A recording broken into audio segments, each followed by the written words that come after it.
de, de San Martín. Aquí está. He tratado de poner una versión más nítida porque tengo otra, pero no se ve mucho. No está muy bien valorado. Pero miren, acá está el decreto del Congreso Constituyente del Perú del mes de julio de 1822. Dice así: el 6 de julio de 1822, el libertador don José San Martín, por decreto supremo, creó la primera escuela normal de varones, fecha que dio lugar a la celebración del Día del Maestro. Y acá dice: he acordado y decreto, artículo, se establecerá una escuela normal conforme al sistema de enseñanza mutua, bajo la dirección de don Diego Thompson. El Colegio de Santo Tomás queda aplicado definitivamente a este establecimiento, debiendo solo permanecer en él aquellos religiosos que se consideren necesarios para el entretenimiento del culto, y pasados los demás a reunirse al convento grande de Santo Domingo.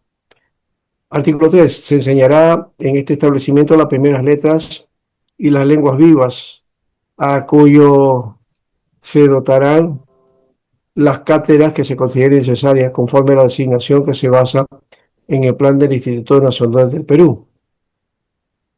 Artículo 4. En el término preciso de 6 meses deberán cerrarse todas las escuelas públicas de la capital cuyos maestros no hayan adoptado el sistema de enseñanza mutua.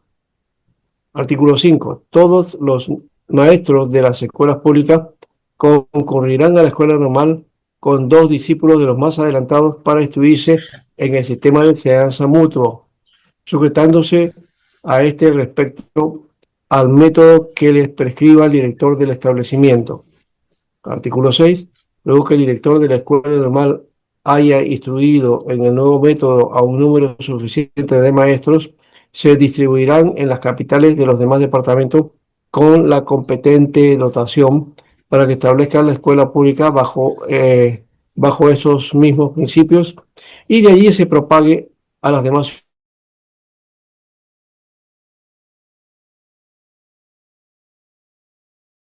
ciudades y villas de cada uno. El objeto de hacer trascendentes o trascendentales las ventajas de este establecimiento a la educación del bello sexo, que el gobierno español ha mirado siempre con una maligna indolencia, se encarga muy particularmente a la sociedad patriótica mediante los arbitrios más aparentes para la formación de una escuela normal destinada a la instrucción de las niñas, dado en el Palacio del Supremo Gobierno en Lima a 6 de julio de 1822.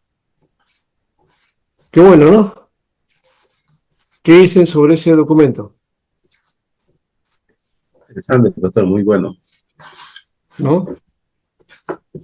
Bueno, ese es el documento que firmó San Martín, ¿no? Es una fotocopia. Hoy tengo otros más que plantearon, pero vamos a mirar esto aquí. Nos habíamos quedado con Pensotti, ¿no?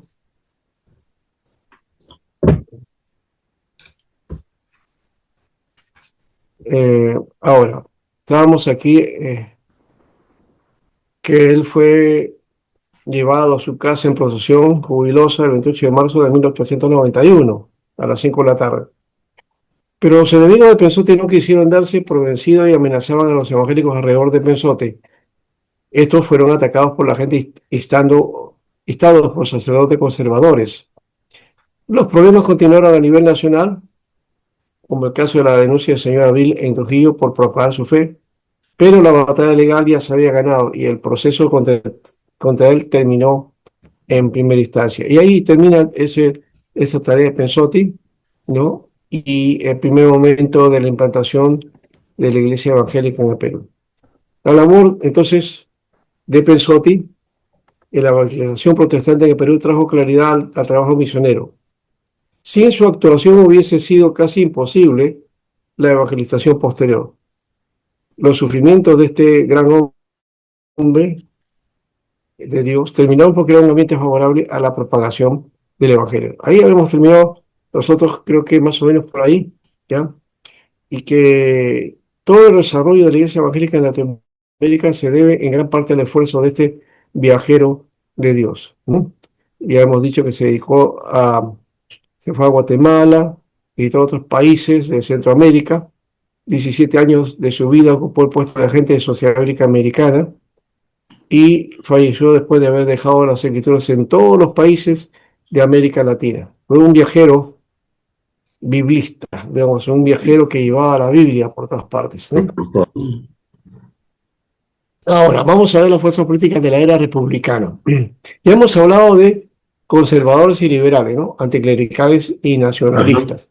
así Cuando es. estamos hablando de conservadores, estamos hablando de esa línea de eje que hay, ¿no? Dentro de ciertas tendencias. Hoy el conservadurismo se ha hecho fuerte y es la que está dominando, digamos, aunque viene con otro lenguaje, ¿no? El lenguaje de los libertadores o algo así por ese lado, pero plantean eso. En términos de ciertas, digamos, este, eh, como digamos, eh, propuestas públicas, ¿no? Todo lo que vendría a ser este, todo lo que corresponde a la tarea, ¿no es cierto?, de ciertas, ¿cómo le llaman esto? También, bueno, tiene que ver entonces con temas públicos, ¿no? O políticas públicas, digamos, políticas públicas, ¿no? Hay propuestas bastante conservadoras, pero en cuanto a la economía son muy abiertos, especialmente al asunto de lo privado, ¿no? Que esa es la idea Liberales. de hoy día se tiene, ¿no? Y el liberal sería, los liberales entonces en Europa eran anticlericales primeramente, ¿no? O sea, nada tenían en relación con la iglesia, ¿no? Eso puede ser malo de alguna manera, pero el anticlerical no es que no sea religioso, no, sino el anticlerical no permitía la injerencia de la iglesia en Al Estado asuntos políticos, ¿ah? político. En asuntos de la nación, ¿no? Ujú. Sino que su lugar estaba en otro lado y se proponía el asunto de, de lo que Calvino planteó, ¿no? Que Calvino planteaba la idea de iglesia y Estado, ¿no? O sea, hay una diferencia, iglesia y Estado, cada uno en su lugar, ¿no? Entonces, el Estado no puede ingerir o estar metido, ¿no?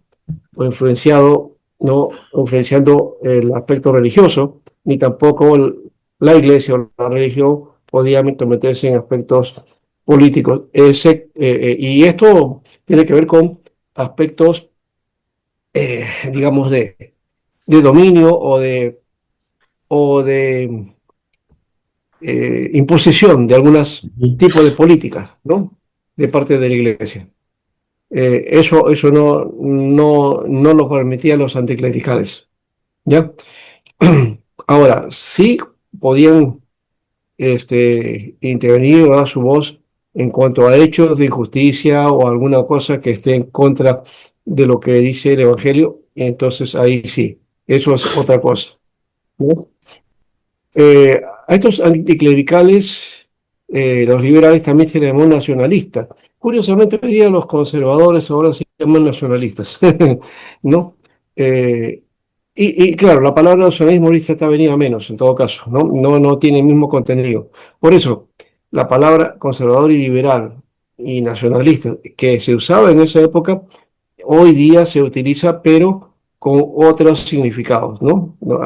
Ha sufrido cambios en todo caso, y entonces hay mucha distancia desde esa perspectiva y había que analizar cuál es el trabajo que se tenía en esa época y en el contexto en que se desarrollan estas palabras, ¿no? Entonces, conservadores y liberales estaban presentes en el Congreso de San Martín, ¿no? Y tuvieron mucha actividad, estuvieron muy presentes en la historia republicana, ¿no? En general, los periodos de relativa tranquilidad política coincidían con el avance de los sentimientos liberales, ¿no? La nación la independencia era un concepto liberal, por ejemplo, ¿no? Y lo malo es que para tratar de construir la nación, y ahí viene, y creo que nuestro hermano Javier trató de plantearnos algo, no se ponían de acuerdo, pues los libertadores tuvieron problemas ahí, pues San Martín luego sale, Bolívar también. Al final, estas repúblicas se hacen a tientas, ¿no? Y, y otros se aprovechan de todo ese espacio y bueno, tenemos 200 años ahí, más o menos un promedio entre todas las naciones latinoamericanas, que todavía sufrimos los mismos padecimientos o conflictos. No hemos podido salir adelante, ¿no? Como naciones, ¿no? Teniendo todas las posibilidades de hacerlo, ¿no? Sino que nosotros mismos no lo hemos hecho porque no hemos sabido organizar las naciones desde los comienzos, ¿no? Y hemos tenido conflictos particulares o de intereses personales que siguen la ruta y no sé si seguirá así hasta no sé cuánto, hasta que pase el siglo. No sabemos si eso ocurrirá así. Ojalá que llegue un momento de De cambio, transformación, ¿no? cambio, pastor, cambio. Y podamos hacer eso, sí. Y que el Evangelio real pegue de esa manera, porque el Evangelio, cuando pega, cambia las cosas, ¿no? Amén, pastor, así Yo es. ahorita soy pesimista en cuanto a eso, que el Evangelio que se está predicando ahora en las iglesias evangélicas que está en este momento, no hemos sido de impacto a la sociedad latinoamericana. ¿Ya? Somos de influencia en alguna manera, aparentemente, ¿no? Porque ahora se nos mira para los votos, ¿no? Como un colchón de votos muy importante, pero no influenciamos para bien dentro de la sociedad, ¿no? Me parece hoy día la delincuencia, el crimen organizado, la corrupción, ¿no? Se nota en todas partes. Nuestro país está fuerte, pero no somos los únicos, ¿no? Muchas naciones están en esta situación grave y alguno dirá, bueno, es el tiempo, la situación, es que estamos ya al tiempo de la tribulación, qué sé yo, o que ya viene el anticristo, en fin, esas cosas que se dicen, pero lo cierto es que eh, estamos en un momento que podemos cambiar la ruta si nosotros como iglesia nos ponemos la pila, ¿no? Como por ahí puse un video ese, despierta iglesia, ¿no? Hay que despertar.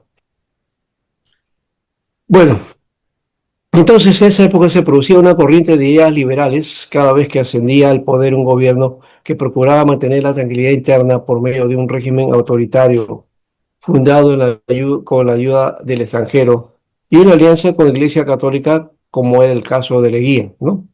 Leguía se pegó Ujú. ahí, aunque él era un dictador, ¿no? Tenía un un gobierno autoritario, que es una tendencia también, no solamente en Perú, en muchas partes de Latinoamérica, esa tendencia del caudillismo, que tanto daño ha hecho y hace que, bueno, ahí está, ¿no? La mayoría de protestantes que llegaron entonces a al Perú a fines del siglo pasado estaban convencidos de que la política no tenía nada que ver con la religión y por eso apoyaban a los liberales en su lucha contra la injerencia católica en los asuntos del Estado. Ya, los liberales y los evangélicos estaban de acuerdo en cuanto a la necesidad de un programa educativo para el progreso del país. Esa es una propuesta interesante que hasta ahora no veo, o por lo menos no se plantea ahorita, ¿no? Los misioneros eran conscientes del beneficio que sus escuelas traían al país, pero el propósito central para fundar escuelas era introducirnos por el medio de ellas el Evangelio. Estas escuelas que desempeñaron un papel muy importante en la implantación del movimiento evangélico, ya, fueron varias, ya hemos dicho que al comienzo, misionero que venía hacía su colegio, ¿no? O hacía un colegio. La diferencia fundamental entre liberales y evangélicos radicaba en sus respectivas actitudes hacia la Biblia. Los liberales consideraban a la Biblia nada más que como una fuente de instrucción. Los evangélicos lo consideraban como palabra de Dios, ¿no? O sea, una diferencia. Es instrucción también, pero hay que verlo desde este lado. O sea, los liberales ven una fuente de instrucción en cuanto a la educación, ¿no? Porque en cuanto al propósito de la Biblia, sí, esa instrucción. La misma Biblia nos muestra que la palabra Torah significa instrucción, ¿no? Y hay que instruir, no solamente en educación, en términos no solamente religiosos o espirituales, sino también en todo lo que tiene que desarrollarse con respecto a la educación, ¿no? Cuando dice, instruye al niño en su camino, y cuando fuere viejo no se apartará de él, no está hablando solamente del camino espiritual, a unos lo reducen a eso nada más, ¿no? Pero no, no es eso, está hablando de una instrucción integral, de una instrucción global que abarca toda la vida del niño, ¿no? Para formarlo para la vida, para formarlo para la vida eterna, pero también para la vida en esta tierra, ¿no? Que eso creo que me parece que es eh, un lado del cual cojeamos, porque nosotros generalmente siempre damos el mensaje para la eternidad, ¿no? Preparamos a la gente para la eternidad, pero no los preparamos para vivir el tiempo presente. ¿Cómo se vive el tiempo presente? ¿No? ¿Cómo podemos vivir el tiempo presente? Eso no es tan fácil de notarlo, ¿no? Porque a veces las creencias no siempre las cotejamos con el mundo de la realidad. ¿Cómo hacemos para enfrentar nuestros problemas, nuestras situaciones, nuestras relaciones con la familia, con el trabajo, con el negocio, con los proyectos, por la profesión, el oficio, las labores, ¿no? Los amigos, la familia? Esas cosas no siempre las enseñamos en la iglesia, ¿no? Pero el Evangelio sí te muestra una forma de vida que no está alejado de eso. Así que el prurito que nosotros utilizamos es, no, es que ellos son del mundo, ¿no? Mi familia es del mundo, entonces yo me alejo porque son del mundo, ¿no? En mi trabajo son mundanos, pues, ¿no? Yo solamente cumplo con mi labor y luego me voy, ¿no? Pero no hacemos una relación o no podemos acercarnos y de paso perdemos el sentido de misión y de propósito, ¿no? De darles a conocer el Evangelio con nuestra propia forma de ser, nuestra vida, ¿no? Creo que eso nos falta, ¿no? Bueno, ahí está entonces la diferencia y de hecho que este, eh, el considerar la palabra de Dios implica también la instrucción, ¿no? La instrucción total. Por eso Thompson también decía, pues, de la Biblia, un texto de base para la formación educativa, ¿no?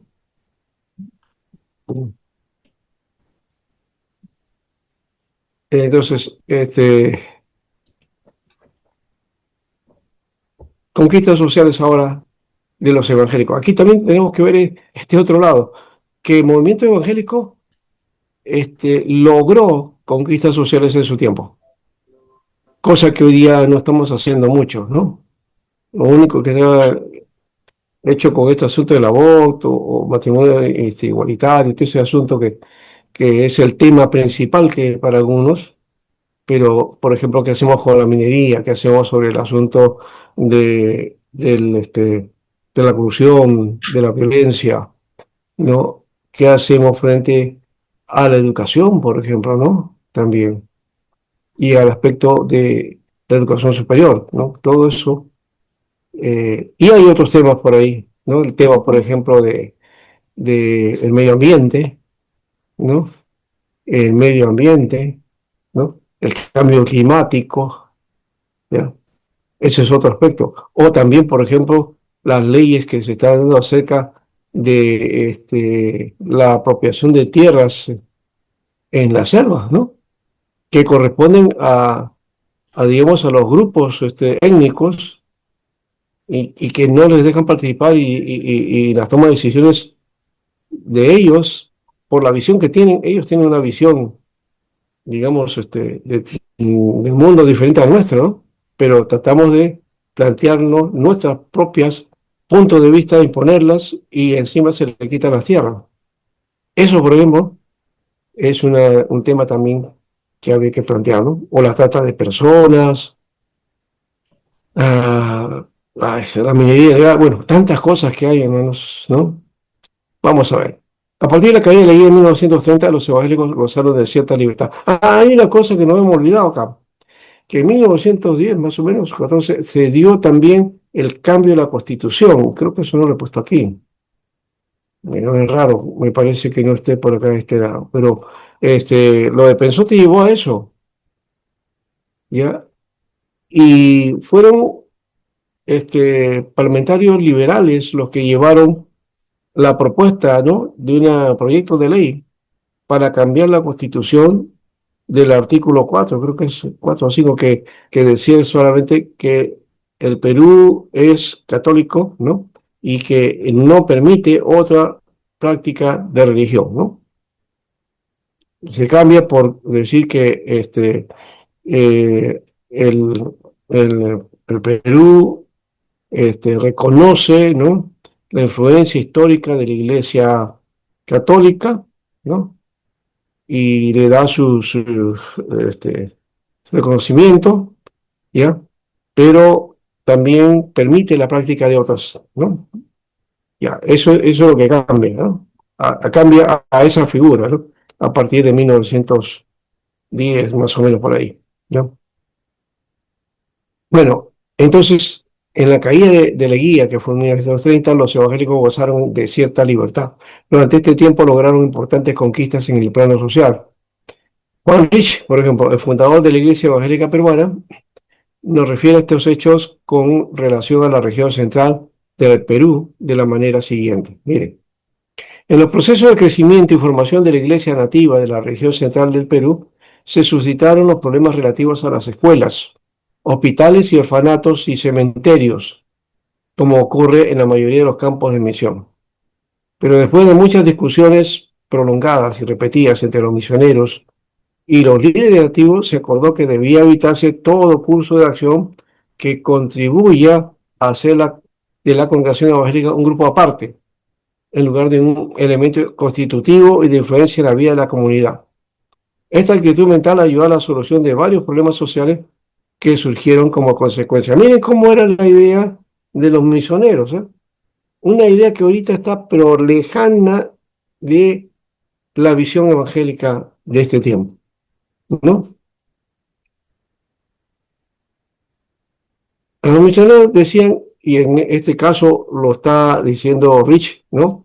Dice que se debía evitar todo curso de acción que contribuya a hacer de la congregación evangélica un grupo aparte. ¿Qué estamos haciendo? Todo lo contrario. Se ha contribuido a hacer con acciones, hemos contribuido a que la congregación evangélica sea aparte del grupo social, ¿no? Que es lo que les pregunté en la primera parte, ¿se acuerdan? Les dije, ¿cuántos hermanos de la iglesia donde usted está, donde asiste, donde trabaja, donde hace su servicio, este, cuántos, en porcentaje, cuántos son los que son de la zona de la iglesia o cuántos viven lejos? A ver, vamos a ver. ¿Qué dicen ustedes? A ver, ¿quién puede participar? A ver quién dice algo de eso. Comenten y a ver si hay algo que podemos sacar así a mano alzada, ¿no? Porque no estamos dando datos específicos, no. Ya los datos tenemos que hacerlo bajo una encuesta, y básicamente ahí sí podemos dar datos específicos, pero por lo menos más o menos algo. A ver, ¿cómo intuyen ustedes? ¿Cuántos hermanos son de la zona o del distrito donde está la iglesia, ¿no? La organización, qué sé yo, y cuántos son los que están lejos, ¿no? Que están fuera de ese lugar.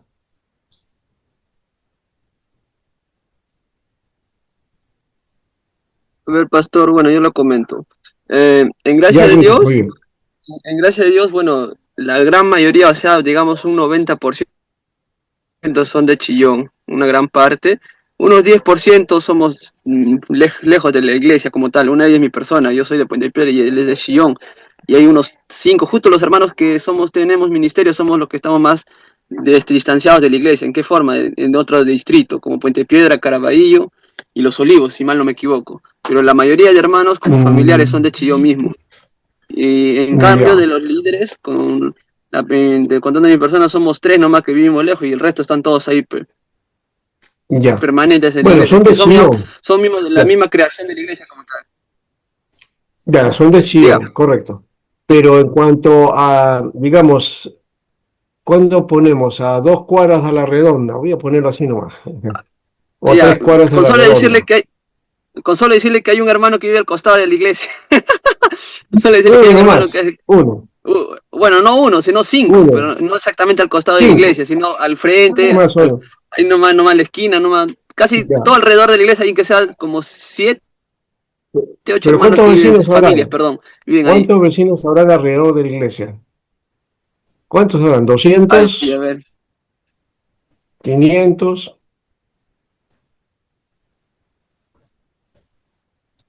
Eso hay no las he que contado, pero ver. sí, según mi visión, cuando hacemos, Ya. Bueno, de todas maneras, ahí está. Una iglesia que por lo menos ya tiene ciertos vecinos, ¿no? Que están congregando, pero no tienen a la mayoría, ¿no? De alrededor. Ya. Todavía falta la influencia a eso, ¿no? Ya. ¿Alguien más quiere decir algo acerca de eso? Porque la idea sería, ¿no? Que las familias de alrededor de la iglesia sean las que han sido impactados por la iglesia y estén y hagan de la iglesia suya, ¿no? Lo reconozcan como suya. La mayoría de veces estamos viendo que es al revés, ¿no? Está la iglesia ahí, pero la gente no le hace mucho caso, ¿no? No le hace mucho caso, ¿no? Yo, por ejemplo, veo una iglesia que está cerca a casa, a mi casa, que está en una esquina, pero esa iglesia siempre para vacía. Y la gente que viene del lugar viene de lejos, ¿no? No es de la misma urbanización. Y se nota por la gente, el tipo de personas. Y cuando hay alguna actividad grande, traen gente de fuera y se llenan, pero no son del lugar, ¿no? Y como visten de una manera típica, especial, uno se da cuenta. Sí hay gente que está más o menos por ahí, pero no son todos de la zona, ¿no? Entonces, esa es una diferencia. Y como digo, la iglesia se ve como una isla dentro de la urbanización. Aunque sí han tomado un referente interesante, ¿no? ¿Ya? Como la iglesia se queda en una esquina, entonces los buses, la movilidad de transporte, ¿ya? Y la gente la ha tomado así. Y cuando quiere bajar del lugar, el referente ya no dice bajan en la esquina, sino bajan en la iglesia, dice. Bajan a la iglesia. No van a la iglesia, pero bajan a la iglesia, ¿no? Porque ya esa esquina tiene ese referente, ¿no? Pero como les digo, la iglesia en sí mismo para vacía, ¿no? ¿Alguien más me puede decir algo? Si no pasamos al asunto. ¿Mm? Creo que si hiciéramos una encuesta, de verdad tendríamos ese problema, ¿verdad? Que todavía nos falta influenciar al barrio de donde está la iglesia, ¿no? ¿No? Y esa es una de las cosas que planteaba Rich acá, ¿no? ¿No? Dice que debemos ser un elemento constitutivo y de influencia en la vida de la comunidad. ¿Mm? La iglesia debe ser un lugar, ¿no? Perdón, la iglesia debe ser un elemento constitutivo y de influencia en la vida de la comunidad. Escríbanlo así, ¿no? La iglesia debe ser un elemento constitutivo y de influencia en la vida de la comunidad. sea, los miembros de la iglesia tienen que aportar a la comunidad con nuestro testimonio, con nuestras ideas, con nuestros aportes para mejorar nosotros la comunidad, para elevar y para hacer mejor la vida, llevadera la vida de la comunidad, ¿no? Eso creo que es un aporte importante. Uno dirá, no, pero ellos son mundanos, ¿no? ¿Y cómo vamos a estar cuando en las fiestas patronales? No, no, no, eso es otra cosa, pues. En esa cosa no participamos, ¿no? Pero sí tenemos nosotros en algunas cosas que son importantes para la comunidad. Por ejemplo, de repente un lugar de recreación, un parque o una biblioteca o implementación de una posta o qué sé yo, el aspecto de trabajos educativos o un lugar de, digamos, para como le llaman este lugar para niños, ¿no? Para el cuidado de niños, por ejemplo, podía ser, ¿no? ¿No? Para el apoyo para muchas mamás que tienen trabajos o que tienen que hacer alguna otra tarea, poder tener un lugar ahí donde dejarlos y aportar eso, ¿no? Sería interesante un trabajo parecido a eso. Bueno, en fin, hay muchas otras cosas por las que podríamos trabajar, ¿no? Por ejemplo, una tarea que hace nuestra hermana Elizabeth Takuri de Corazones Unidos es, por ejemplo, trabaja ella con personas con discapacidad, ¿no? Y el apoyo a personas con discapacidad, ¿no? A la par con este trabajo de la hermana, por el contacto con ella, la iglesia podía hacer mucho, ¿no? Llegándose a eso, y cómo tratar a las personas con discapacidad y cómo integrarlos a la iglesia también, ¿no? Es otro aspecto, sí. Bueno, son ideas al aire que, no sé, no se comenta mucho, ¿no? Pero que es parte de nuestra actividad o acción como iglesia, pues, ¿no? Que sí debemos hacer, ¿no? Y que, mira, Rich ya lo tenía desde el comienzo del siglo XX, ya él tenía esa idea clara, ¿no? Ahora, miren otro aspecto que había para esa época, los cementerios. Con referencia a los cementerios, cada pueblo o ciudad tenía su cementerio del cual la legislación del país no definía quién era el propietario, ¿no? Los cementerios eran provistos y cuidados por la gente del pueblo. Pero, ¿qué pasa aquí ahora? Aquí viene la otra parte, pues los sacerdotes católicos tomaron esto y se metieron, influenciaron y comenzaron a dominar y a hacerse cargo de la administración de estos cementerios, ¿no? Y ellos solían hacer cobros y hacer que participaran o no en los servicios funerales. Y procedían como si los cementerios fueran propiedad de la Iglesia Católica, ¿no?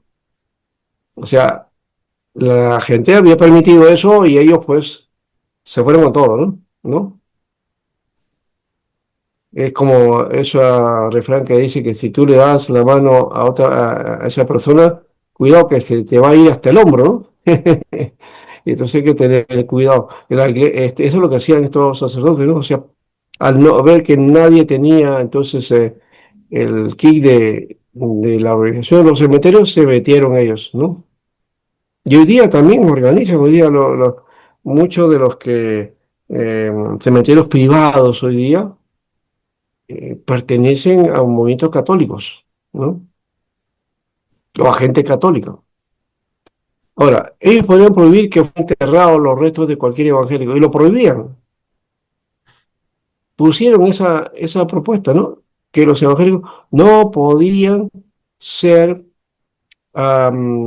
enterrados en los cementerios públicos, ¿no? Porque estos cementerios eran para el pueblo, ¿no? Pero administrados por católicos. Y eso, ¿por qué? Porque consideraban que el cuerpo del evangélico muerto este, desacraliza el campo santo de los fieles, ¿no? O sea, los fieles son los católicos, ¿no? Ellos hay que enterrarlos ahí, pero los evangélicos no, porque eran herejes. y un hereje va a manchar la tierra, la va a contaminar, ¿no? Es lo que se pensaba, ¿ya? Y por otro lado era porque era un atentado contra la ley eclesiástica, ¿no? ¿Hasta dónde había llegado el asunto, eh? Bien, se habían apoderado. Sí, pero felizmente eso se trabajó y se cambió la figura. Mira esto, cuando un miembro de una familia acababa de fallecer y sus restos mortales estaban esperando sepultura, no era tiempo para enfrascarse en contienda acerca de los derechos de entierro. Era más bien una oportunidad para obligar a las autoridades civiles a actuar sin demora. El sacerdote impedía el acceso al cementerio de la ciudad, pero la familia rehusaba enterrar a su muerto en algún otro lugar, insistiendo en su derecho a sepultarlo en el mismo lugar donde sus padres fueron enterrados. Así tenía que intervenir la autoridad civil poniendo a un lado al sacerdote. La sepultura de un evangélico se llevaba a cabo en un área que los sacerdotes consideraban reservada para esto. O sea, tanto había ya, está bien, lo aceptan, pero le daban un lugar especial donde podían enterrar al evangélico. No los podían enterrar en medio de los demás, ¿no? O sea, no mezclados, sino aparte, ¿no? No sé si hicieron un lugar exclusivo o era un lugar de exclusión en todo caso, ¿no? Pero bueno, ahí estaba. Para encontrar solución a la actitud del clero católico, entonces la idea era abrir cementerios para no católicos, ¿no? Pero estos cementerios separados pronto llegaban a ser objeto de los comentarios despectivos de los sacerdotes, quienes decían que era el corral donde se tiran a los perros muertos y donde se arroja la basura. Miren hasta en qué condición, ¿no? O sea, ni siquiera veían como seres humanos, ¿no? Porque tenían otra fe diferente a la católica, los trataban de animales, ¿no? Y de perros todavía, ¿no? Y basura, ¿no? Y así como resultado se ultrajaba toda noción de decencia ante la idea de ser enterrado allí, porque no era un lugar adecuado y se menospreciaba eso, ¿no? En la región central se adoptó la postura de que siendo los cementerios propiedad de los habitantes, habría de insistir en los derechos de ser sepultados ahí. Y en muchos lugares los evangélicos han sido sepultados en los cementerios públicos, estableciendo precedentes. O sea, ya a tanto nivel se pudo hacer eso, pero con muchos problemas y estableciendo precedentes para que otros pudieran también beneficiarse de eso, ¿no? Bueno, ese es el asunto de los cementerios que después ya cambió la figura, ¿no? La beneficencia pública entró después, pero era hecha por católicos. Luego ya lo tomó, creo, de manera el Estado mismo, ¿no? Siempre con cierta influencia católica, ¿no? Pero siempre ha estado ahí, ¿no? Ustedes se han dado cuenta de eso. Usted va a un cementerio público y siempre va a haber a una persona ahí, ¿no?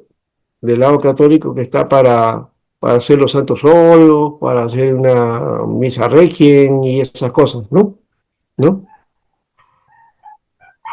Y eso lo hay en todos los cementerios, ¿eh? Y especialmente si el cementerio es católico, ¿no? Campofé, por ejemplo, es católico. Bueno, ese es privado, ¿no? Pero Bien. permiten ahí a protestantes. Felizmente eso ha cambiado en parte hoy día, ¿no?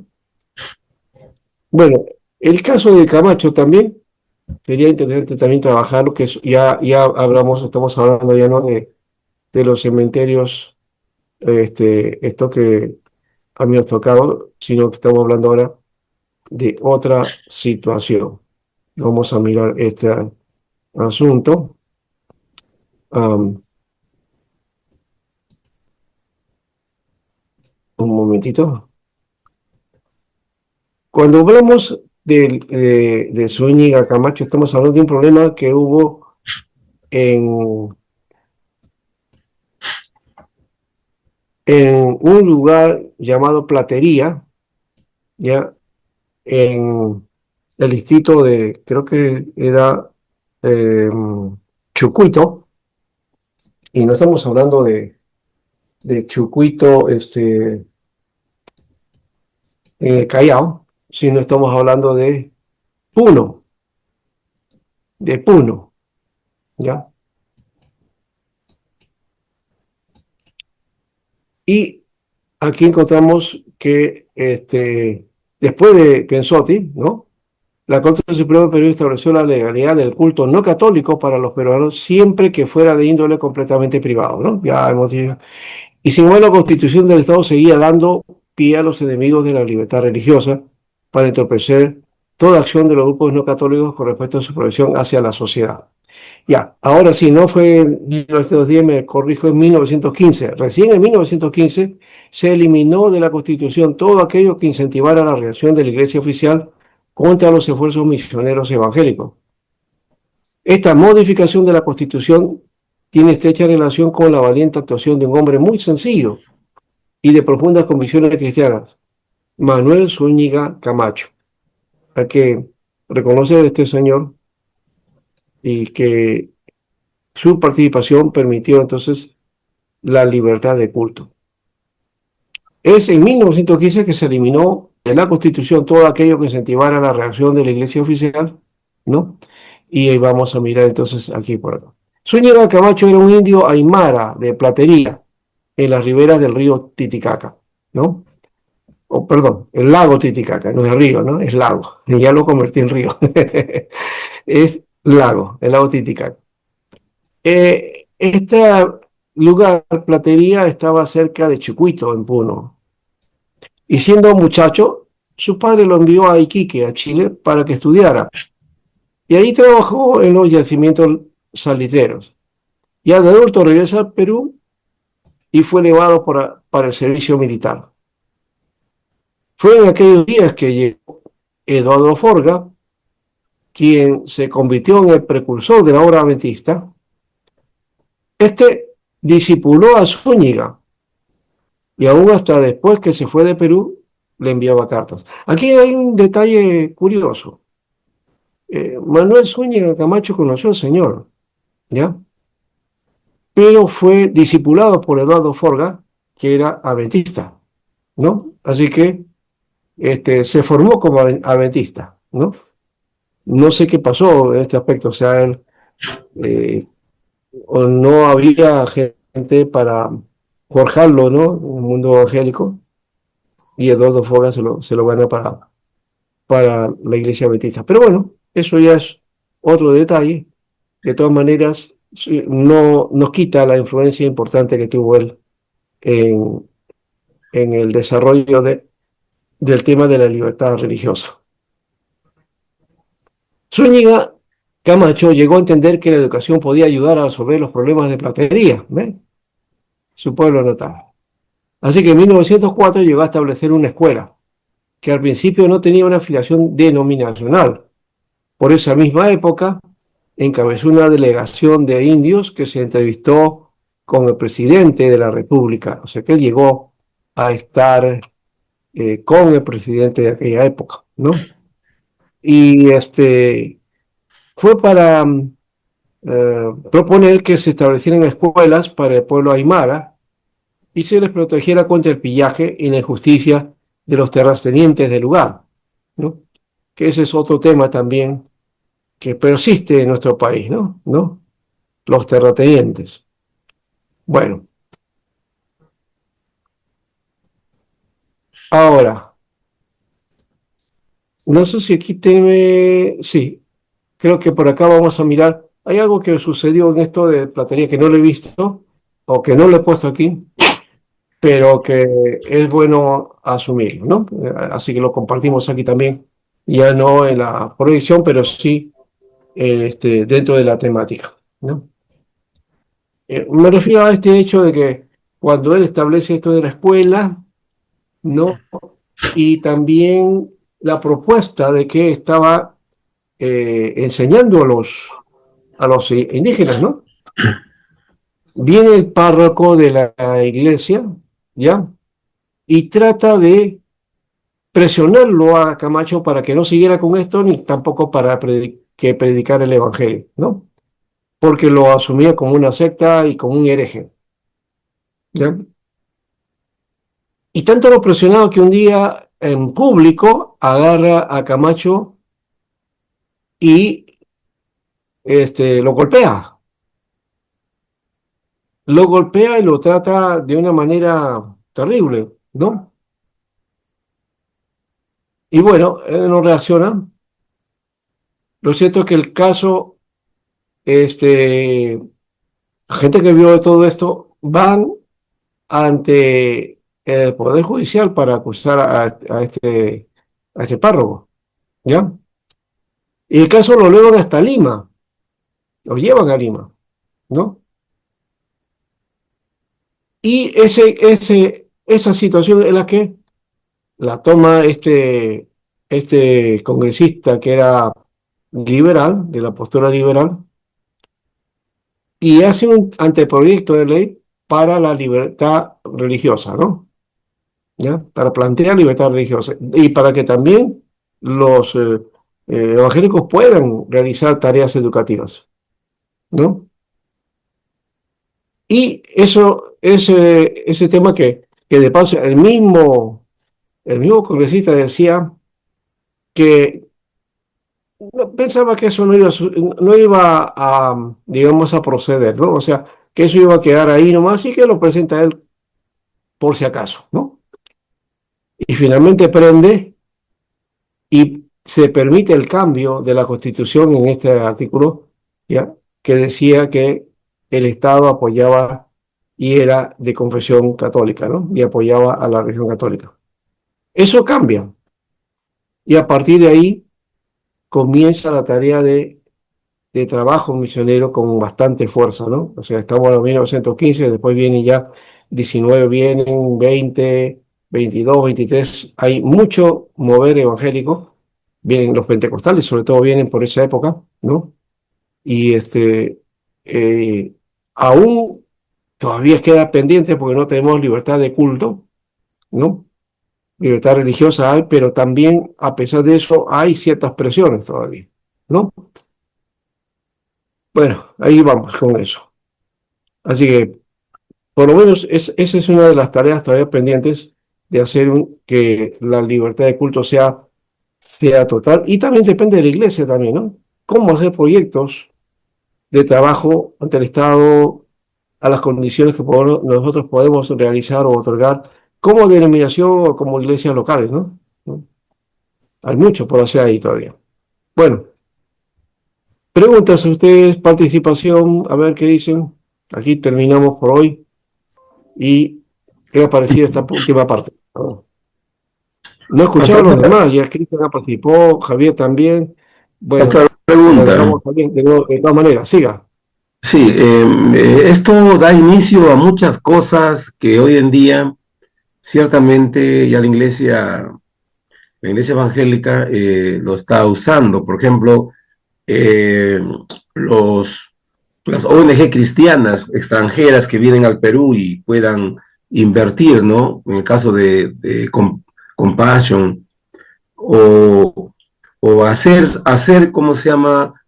Organizar la iglesia y, y hacer una organización, ¿no? Sin fines de lucro, constituirlo a la Ya, iglesia y poder así captar ayuda, pues, ¿no? De otras ONG cristianas. Claro, es un avance, pastor, que se ha hecho gracias a Zúñiga, ¿no? Que rompe el esquema de la Iglesia Católica Romana de aquel entonces. Pero claro. aún la Iglesia Católica Romana goza de mucho privilegio, demasiado privilegio. Sí, claro. Es que también el hecho del concordato ha hecho que otra vez se tienda a Eh, digamos, al apoyo a la Iglesia Católica, porque si el Estado, por ejemplo, ah, ya no apoya a una, sino que puede hacer también trato con otras, por ejemplo, el caso de Fe y Alegría, ¿no? Que es un colegio católico, ¿no? De misión, que bueno, ellos becaban siempre cada cierto tiempo para que se sigan haciendo su labor, pero los profesores que vienen son del Estado y el Estado les paga a ellos, ¿no? Entiendo que es así, por el acuerdo, ¿ve? En nosotros no tenemos eso. ¿Qué acuerdo hay en un colegio, ¿no es cierto?, de evangélico con un proyecto educativo donde paga pueda el Estado. requerir de profesores públicos Y paga para el que el Estado. Estado pague, ¿no? Entonces, eso no Sería está. buena. ¿Mm?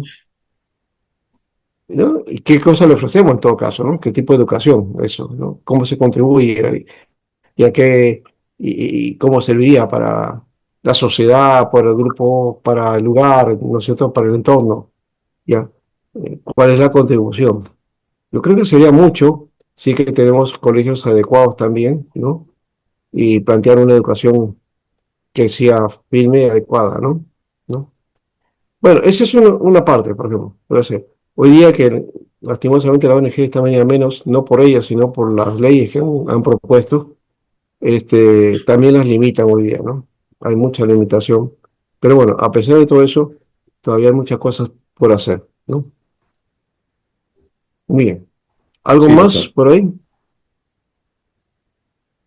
Ya. Las chicas que dicen, Sol, Tulin, Adi, ¿por ahí está? Sí, pastor, ¿me escucha? Sí, a ver, Sol, sí. Vale. Sí, pastor, como bueno, escuchaba esta última parte también y como decía usted, es muy importante que la iglesia pueda tener un impacto en la comunidad, porque así como también decía nuestro hermano Cristian, y como mencionaba usted, muchas veces en las iglesias los hermanos vienen desde lejos, pero no estamos atrapando quizás a los hermanos de ahí, de alrededor. Ujú, Entonces, bueno, nosotros en Catacaos, que tenemos otra iglesia, que es como un anexo, ahí lo que hacemos, bueno, ahí en esa iglesia la mayoría de personas que van sí viven muy cerca, ahí a 2 casas, 3 casas en las cuadras. Y siempre tratamos de hacer como que cosas que puedan ayudar también a la comunidad. Por ejemplo, en vacaciones, aparte de que hacemos escuelita bíblica, también damos eh, clases así de matemática, de comunicación a los niños. oh, Sí, bueno. entonces, sí, ahí estamos con Leila y eso ayuda también que hay muchos niños que llegaron a la iglesia por eso, porque ahora, como sabrán, es muy caro que contratar a un profesor para que le enseñe a un niño, pero ahí los niños Ujú, podían llegar y les enseñábamos, ¿no?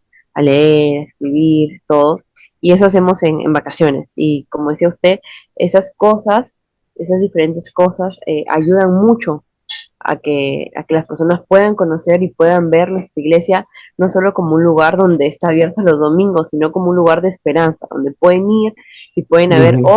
otras actividades. Y bueno, pues por eso quería opinar en la parte final.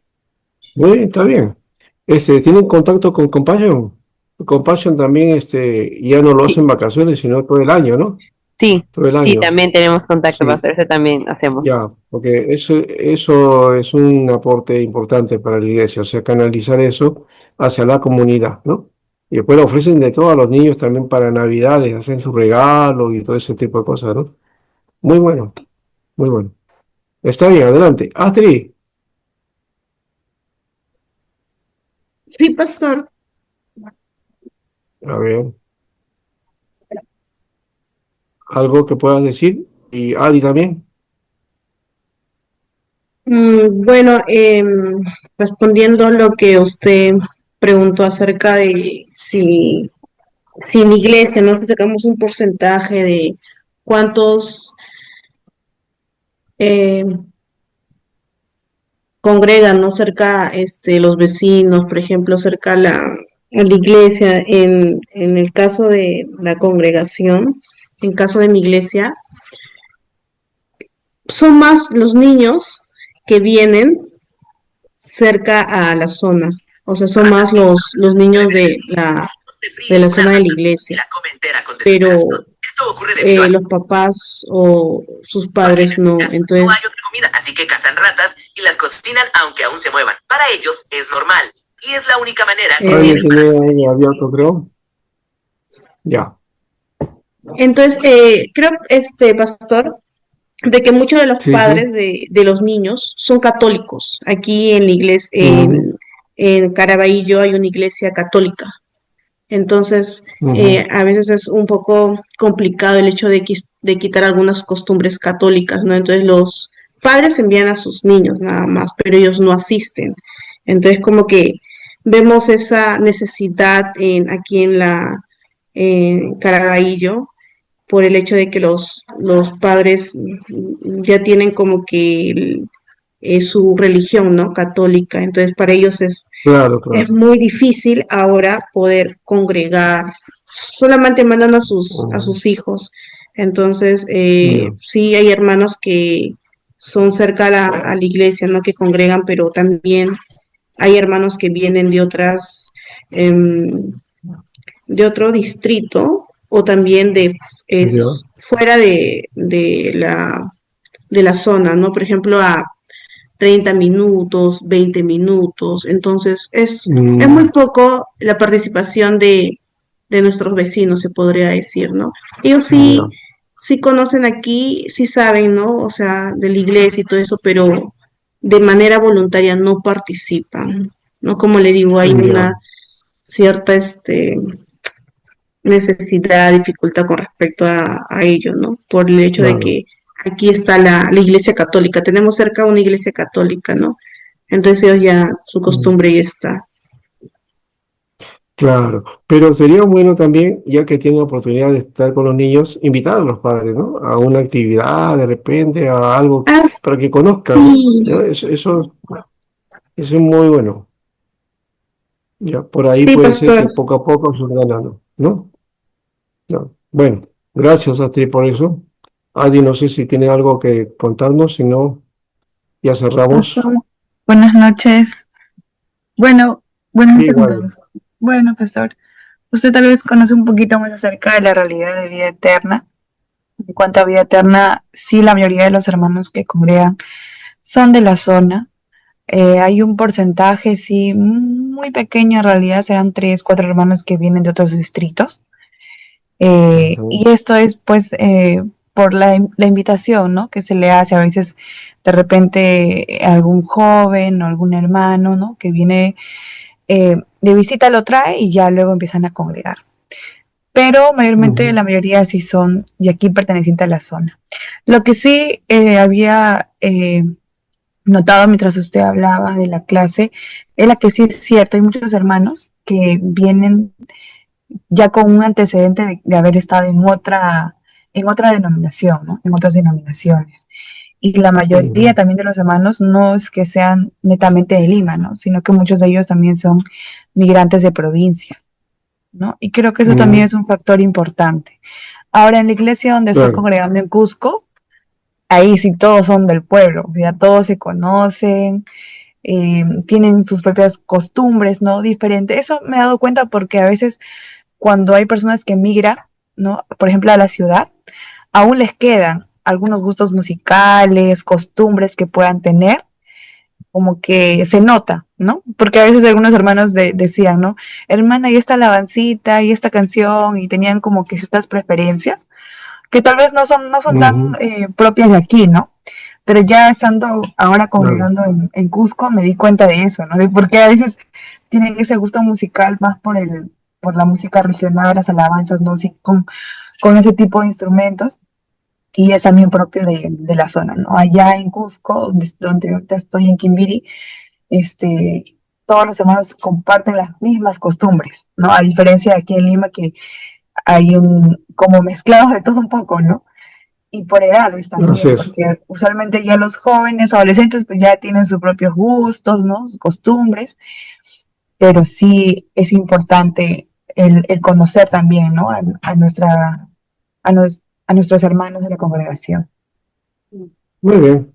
Sí, las comunidades del interior son diferentes, pues, ¿no? Sí, son más comunitarios, ¿no? Entonces, por eso los que están alrededor identifican mucho más, ¿no?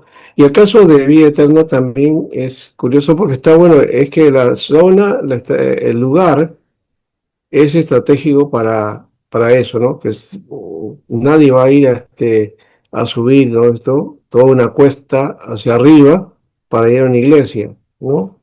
Teniendo una iglesia, digamos, en una zona baja, ¿no? O más cercana a su casa. Entonces, esta es una parte de en Perú, ¿no? La parte de arriba, que es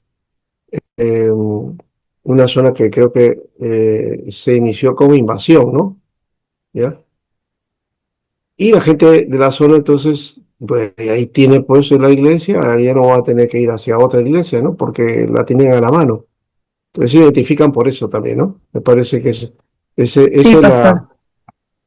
el aspecto que permite que la iglesia tenga gente de alrededor, ¿no es cierto? Y una Y mayor hay pocos que convivencia. vienen de fuera. Sí, eso me Pastor, hace pero acordar lo también de fuera. ahora, ay, perdón, perdón, termina. No, me estaba hablando del pastor, del hermano Hilario, pues, ¿no? Que él Sí, vive lejos, sí, vive lejos, sí. el Ya, hermano Hilario vivía por aquí y luego se mudó. Pero, pastor, así como sí, pues, también de repente en un principio yo escuchaba que en los años 97, 98, cuando se creó la iglesia de vida eterna, tal vez era la única iglesia, ¿no? En toda esta zona. Pero a la actualidad ya, hay un montón de iglesias de diferentes denominaciones. Y a veces también he notado que esa es un poco de confusión, ¿no? Porque a veces cuando se va a evangelizar o vamos casa por casa, es como que nos preguntan, ¿de dónde son? Y de acá, de allá, es como que hay tantas denominaciones que ya a veces las personas se confunden, ¿no? Y también tienen cierta, claro. no sé, como que dudan, ¿no? De dónde vienen Ujú. y todo eso, ¿no? Ya, y eso también es porque hay desconocimiento, ¿no? Hay que informarle a los hermanos y a la misma iglesia, ¿no? Prepararlas para que sepan que la iglesia presbiteriana es una denominación, pero hay otras denominaciones y si ya han sido evangelizados o conocen alguna cosa de esa iglesia, bueno, simplemente incentivarlos para que vayan a esas iglesias, ¿no? No solamente es exclusivo para nosotros, o sea, eso hay que hacerles notar. ¿Y por qué? ¿Y cuál es la diferencia? Bueno, eso hay que decirle, bueno, que la iglesia viene desde la Reforma o tiene esos principios, qué sé yo, pero que es una iglesia evangélica tan igual que otra, ¿no? Y que ya eso queda a discreción de la persona, ¿no? En dónde se identifica más, ¿no? A menos que sea pues una iglesia mormona, testigo de Jehová, esa cosa, eso ya no, ¿no? Eso ya no. Sí. Muy bien, gracias entonces, Adi, ahí se participara a las hermanas. No, Sol sí está. Zuli se me fue, pero de todas maneras ha estado presente aquí y vamos entonces adelante. Gracias hermanos, se va hasta la próxima semana, ¿ya? Y ha sido así, a mano alzada esa encuestita. Sería bueno hacer un análisis de verdad, ¿no?